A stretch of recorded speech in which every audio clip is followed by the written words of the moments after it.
你好，欢迎收听陪你读书，我是主播小静。今天要为你解读的书是《曾国藩传》，本书评文稿来自好书评网，网址 koobbook.com。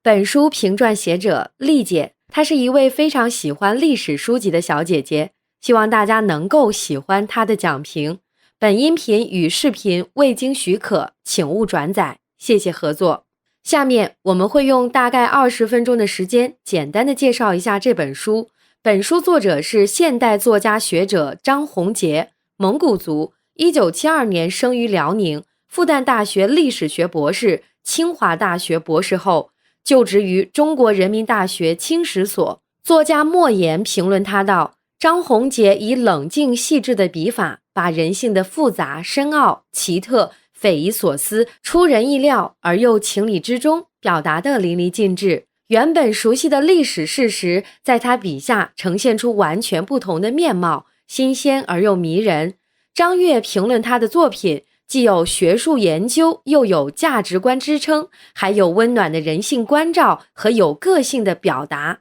与我们有趣、有益、有关。张宏杰写过曾国藩的侧面与正面，而这本《曾国藩传》让我们了解曾国藩的一生，起点极低而抵达的高度很高。读起来加入了作者深刻的理解，会对曾国藩跌宕起伏的一生有详尽深入的了解。我们先来看第一小节，曾国藩初出茅庐，坚忍踏实的卓成之路。曾国藩的爷爷曾玉平年轻时每日厮混，标准的败家子儿。35岁时被别人指着当反面教材来教育孙子，他听到后恼愤不已，然后痛定思痛，幡然悔悟，回家开始正正经经的务农。他日夜苦干，艰苦奋斗几十年，渐渐积累丰厚，从中农变成了小地主。他倾尽财力，努力供儿子曾林书和孙子曾国藩读书，可儿子考了16次都未中秀才，而孙子曾国藩也是考6次都未中。这父子俩每年参加考试都被别人背后窃笑指点，但是这对父子是越笨拙越努力。曾林书一直到年过40，到第17次才终于得中，真是喜讯传来，悲喜交加啊！而曾国藩到第7次也考中秀才，但他后面举人和进士却考得非常顺利。艰难的科举过程塑造了曾国藩独特的人生哲学，上拙。笨拙看起来慢，其实越到后面就越走越快。就好比盖房子，因为基础打得牢，房子就盖得比别人高。他做人讲究拙诚，人以委来，我以诚往，不玩心眼儿。带兵讲究结硬寨，打呆仗，从不奇谋诡计，只凭坚忍踏实，死磕到底。在同时代的这些人当中，曾国藩取得的成就最大，达到了立功、立德、立言这3不朽境界。而同时代的左宗棠和李鸿章远不如他，其中的一个差别就在于他们缺乏曾国藩的笨拙精神。曾国藩入翰林院，正式当了京官，翰林院集中了全国精英中的精英，跟他们的学者风范大儒本色一比，土头土脑的曾国藩陷入深深的自卑。曾国藩读的都是应试教育，其他没读过什么书，学识寡陋。如何洗刷自己身上的鄙俗之气，成了曾国藩的新焦虑。人人都有自我完善的欲望，曾国藩在30岁这一年决定脱胎换骨，重新做人，立下了学做圣人之志。入圣之机就是每天写日记，记日记最重要的目的就是反省自己。他通过这种方式对自己的性格脾气进行反省。曾国藩把自己的日记给朋友和家人看，让朋友监督，为家人做榜样。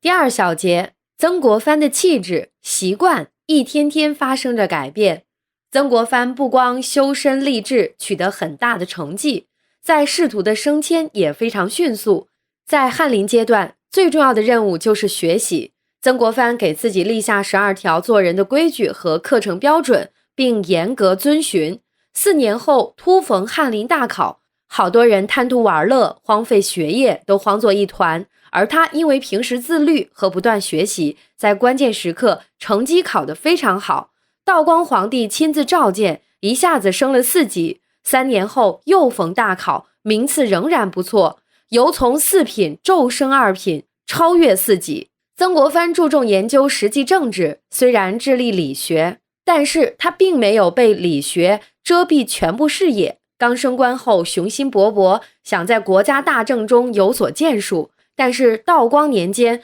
外部鸦片战争让中华帝国臣民的自尊心和自信心受到颠覆性的打击，内部腐败渗透的政治环境让他做不了什么事儿。新皇帝咸丰新官上任3把火，曾国藩接连上书呼吁皇帝大刀阔斧加以改革，但是咸丰皇帝摆出了雄才大略的姿态，但是他其实并没有雄才大略的资质。在强烈的责任感支配下，以谨慎闻名的曾国藩上了一道惊世骇俗的折子，锋芒直指咸丰皇帝的3大缺点。曾国藩直道而行的书生本色，一心为国的耿耿用心，为他赢得了很高的政治声望。但是曾国藩得罪了皇帝，又2次挑战大明大魏者，打破官官相卫的潜规则，把所有的官员都痛骂一顿，说京官办事退缩猥琐，外官办事敷衍，又得罪了普通同僚，几乎成了京师人人唾骂的人物。曾国藩最后在北京弄得里外不是人，又不会捞钱，外债重重，日子尽极艰窘。他萌生退意，左右为难之时，皇帝派他充任江西乡试正考官，结束了10年来京官生涯。曾国藩赴任期间母亲去世，中国历来讲究以孝治天下，为父母守孝是天大的事儿。曾国藩决意西隐山林，研究学问，展开自己的学者生涯。但是太平天国起义爆发，咸丰皇帝命令在籍官员出山兴办团练，以保乡里。曾国藩被好友郭松涛力劝出山，曾国藩决定建功立业，展示自己的才华，实现政治理想，出来给皇帝卖命。曾国藩到长沙后雷厉风行，剿匪并打击黑恶势力，杀人如麻，他的铁腕和残忍令人吃惊。第一，他认为应杀不杀的人太多了，才酿成了太平军起义。第二是乱世要用重典，但是曾国藩把社会治安权都收归自己名下，就动了别人的奶酪。曾国藩一不要钱，二不要名，只想真正为国家分忧，这就触犯了官场潜规则，结果差点被闹事的兵痞杀了。曾国藩打掉牙往肚子里咽，不再和长沙官场纠缠，带着募来的湘军前往僻静的衡阳练兵。曾国藩以团练做伪装，创建一支属于自己的军队。他计划凭着这支军队挽救朝廷，再造国家。曾国藩创建湘军，并做出了以下4点建军思路：第一，后想原则；第二，将必亲选，兵必自募；第三是选人原则不同，湘军的将领大多是知识分子；第四是重视政治教育。事实证明，曾国藩的建军思路是非常高明的，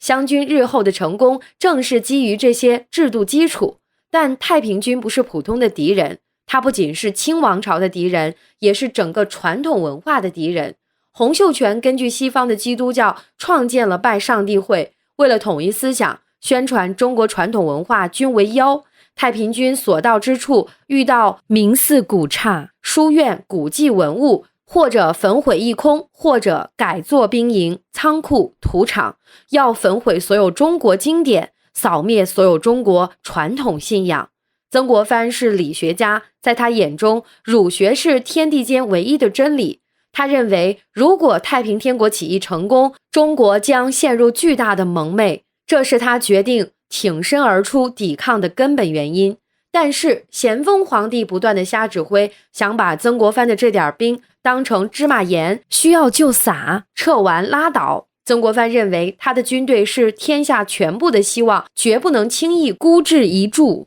面对皇帝不停的催促，下达的严苛之旨，承受了巨大的心理压力，最后赢得了时间，使湘军免遭倾尽覆灭之灾。但一心首战必胜的曾国藩迎来了首战惨败，自己带的一路湘军因消息失误导致惨败，万念俱灰时却惊闻另一路湘军获大胜。也是太平军军兴以来清军唯一大胜。咸丰帝大喜过望，迅速嘉奖，也从根本上改变了曾国藩在湖南的政治地位。咸丰4年，曾国藩迫于皇帝的严旨，再加上过于自信，率师直向江西重镇九江推进。湘军屡胜之后，以生骄气，骄而且躁，令太平军有可乘之机，陷于被动挨打的局面。这个时期，曾国藩除了军事上的危机，政治也陷入重重泥沼之中，常年寸心如粉，同僚排挤密报，让他逐渐失去皇帝信任，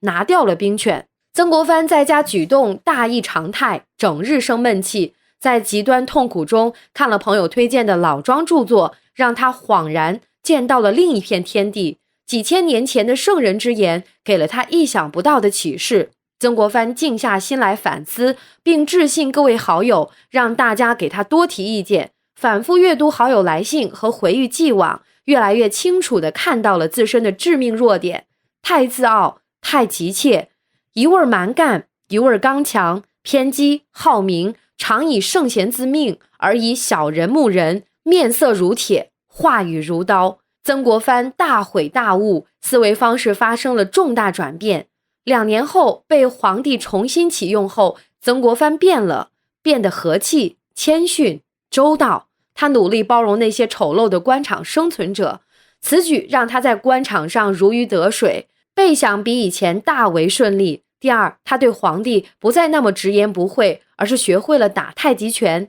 第三，他不再甚于保举，而是同流合污了。就这样完成了自己的中年变法，待人接物前后视若两人。曾国藩受胡林翼相帮，2度出山，一起收复长江边上的重镇安庆，苦战1年多，成功收复安庆，成了湘军于太平天国战争中重要的转折点。咸丰皇帝在位12年，无日不在忧危之中，内忧外患，国内到处起义，又被英法联军焚烧了万元之源圆明园，割地赔款，丢失了150多万平方公里的土地。他发现自己根本不适合当皇帝，也从早年的励精图治转入混吃等死。31岁就结束了悲惨的一生。慈禧于一心发动宫廷政变，而曾国藩的权位不但没有受到任何影响，反而还进一步提升。与曾国藩不结交京中权贵这一贯原则有关。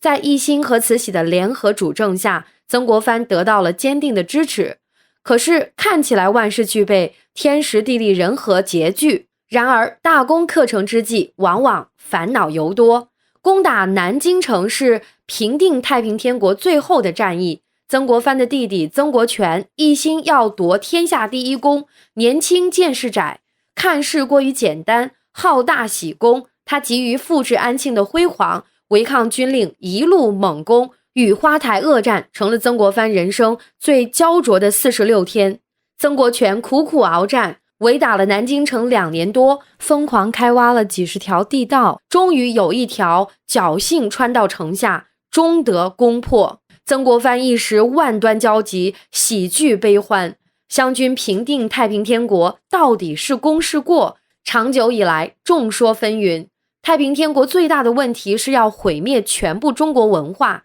钱穆认为太平天国如果致力推翻清王朝是可能成功的，但是要全部推翻中国历史文化就不可能成功了。太平天国控制的地区10余年饮酒作乐，没有任何业绩，不给人民最起码的尊重或一般同情，血腥的掠夺和蔓延全国的焚毁、破坏、杀戮，经济遭受巨大破坏，民众的生活远比以前悲惨。太平天国学了西方的缺点而不是优点，不光是西方资产阶级对太平天国评价十分负面，连革命领袖马克思也毫不留情否定太平天国。长达14年的战争结束，大清江山归附统一，曾国藩兄弟满心以为立下大功，朝廷会力加颁赏，结果却是对曾国荃严厉指责。实际上，曾国藩兄弟已经步入了一个危险的转折点，狡兔死，走狗烹。曾国藩政治嗅觉灵敏，处事果断，大规模自裁湘军，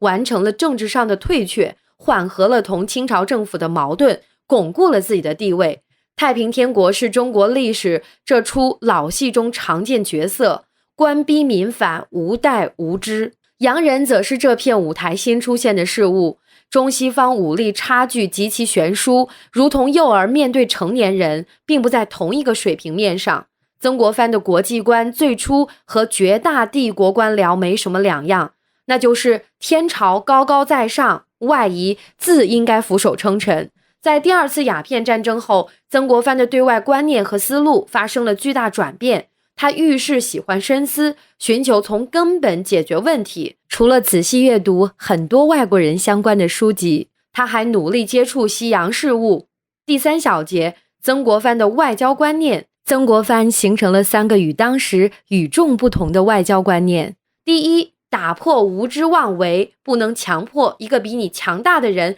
给你下跪，对外国人也要平等对待。第二，要诚信外交。清朝君臣对付外国人的手段一直就是糊弄，老外的性格是非常较真儿，爱认死理，指责中方总是欺诈外交，感觉受尽愚弄，终于按耐不住，炮轰广州。第三，要争里子，不要争面子，争大处，不要争小处。咸丰为了不见外国人，脑洞大开，宁可国家经济崩溃，也要保住皇帝的面子，毅然决绝要全面关税。大臣们都吓傻了，曾国藩坚决反对，面子上礼仪上的事儿可以让步，那些关系国计民生的不能让步，对国家主权也非常注重维护。太平天国被绞杀后，尊王赖文光率残部加入捻军，建立起一支精锐的骑兵部队，并将满蒙大将围杀。朝廷急命曾国藩北上剿捻。曾国藩剿捻期间，慈禧压抑不住争权夺势的本能，发动小政变，革去了明民有才的恭亲王奕欣的一切封号和差事，改变了蒸蒸日上的局势，朝局因此渐渐走向平庸混乱。曾国藩剿捻以静制动，需要的只是时间。慈禧跟咸丰一样，急于求成，一有挫败就想换人。曾国藩虽被换下后，但是李鸿章是可以信赖的杰出人才，力排众议，坚决执行曾国藩的合强战法，战术上运用得心应手，1年多后就把捻军镇压下去。曾国藩一生除了平定太平天国和兴起洋务运动，还致力于培养人才。他认为在中国社会，整个风气都是受居于高位的少数几个核心人物心性品行的影响。曾国藩身边盛时保持100-200人的幕僚队伍，而且除了幕僚，还有候补官员、法学家、数学家、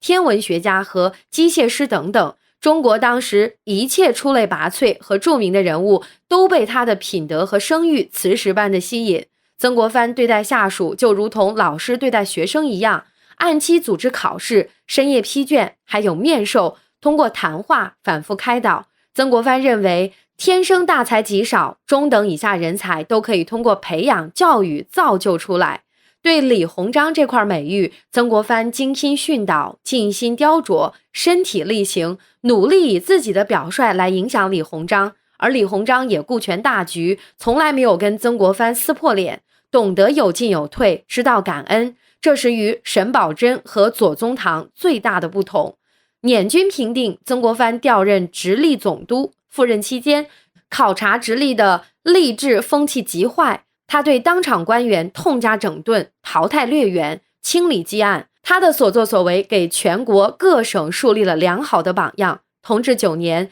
震惊世界的天津教案发生，曾国藩完全有理由不介入此案，处理不当就会发生战争，但他从来不是一个逃避困难的人。他基于诚信外交的思路，经过多日缜密的调查取证，有理有据地说明了历来传说的不实，既替了外国人说话，也为中国人说了话。但是内阁公开这封奏折时，居然把替中国人说话的关键内容删掉了。曾国藩一下子成了卖国贼，人民的公敌。慈禧为了自己的面子，轻易把忠心耿耿的老臣抛出来当替罪羊，把民众对朝廷的仇恨转嫁到曾国藩身上。天津教案对曾国藩的精神打击是巨大的，不光是社会各界的痛骂让他深感痛苦，曾国藩以多病孱弱的身体承担起挽救国家、填海补天的大业，并为此辛苦奋斗了一生。然而到了垂暮之年，他才猛然发现，他虽然耗尽一生精力，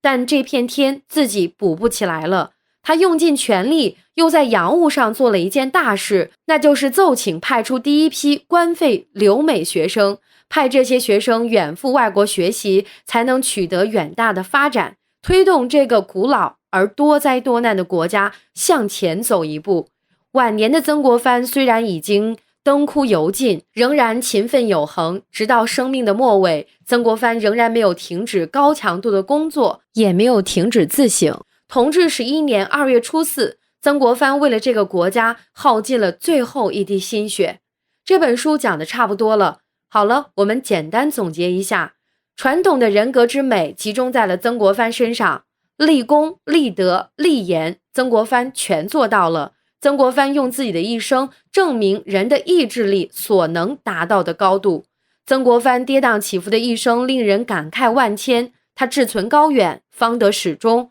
他在人生和事业的低谷期能迅速调整自己，表面上与一些官员同流合污，不再表现得愤世嫉俗，众人皆醉我独醒了。虽然可悲可叹，错生在那个荒唐无稽的晚清年代，空有一颗圣人之心，对很多事情耗尽心血也无能为力。但曾国藩以完人为人生目标，他一生成功的第一个要诀就是立志高远。这一个志向驱动他一生不在小诱惑、小目标前止步，促使他在多大的困难面前都不苟且、不退缩。所以他能得到很高的权力，却不为权力奴役，竭尽所能推动这个多灾多难的国家往前走。如今我们生长在这个和平发展的时代，更应该学习曾国藩身上踽踽独行的特质。曾国藩的选择比做清官更复杂沉重，因此他才具有大力量，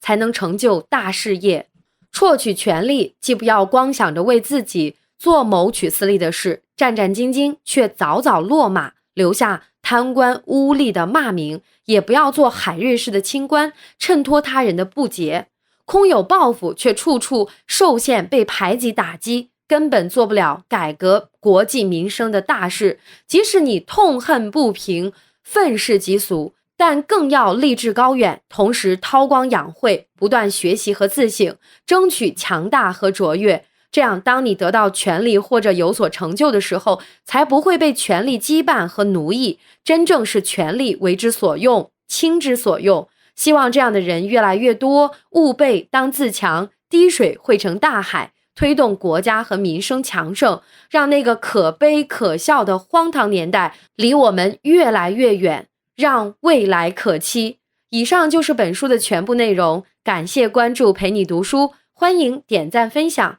同时可以打开旁边的小铃铛，陪你读书的更新会第一时间提醒你。我是主播小静，我们下期再会。